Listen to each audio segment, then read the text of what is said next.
मूळ प्रश्न प्रफुल्ल लोढाचा आहे, मूळ प्रश्न गिरीश महाजनांचा आहे. गिरीश महाजनांचं नाव वारंवार का महिलांच्या संदर्भामध्ये येतो हा माझ्या समोर मूळ प्रश्न आहे. गिरीश महाजन माझं काम कार्यकर्ते म्हणतात गिरीश महाजनांचं नाव घेतात, मी घेतच नाही बाबा.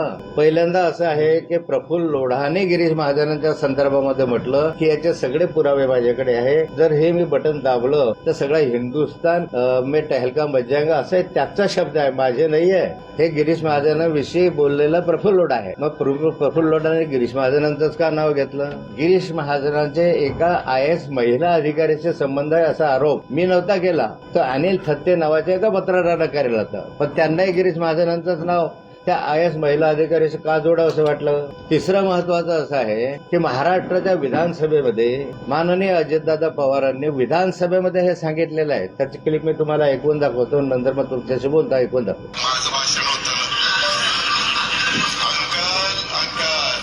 अंकल काकीला सांगितलं काकी किती काकी आहेत ते बघावं लागेल आपल्याला. आता हा अजितदादांचा महाराष्ट्राच्या विधानसभेमधला काय म्हणतात भाष्य आहे. त्यांनी गिरीश महाजन ज्यावेळेस त्यांना मधून बोलत होते त्यावेळेस अजितदादांनी याच्यामध्ये म्हटलेलं आहे, काका बसा गुपचूप, नाही तर मला काकीला सांगावं लागेल तुमच्या मागे किती काकी आहे. मग किती काकी आहे ते गिरीश अजित पवारांनी का म्हटलं असं?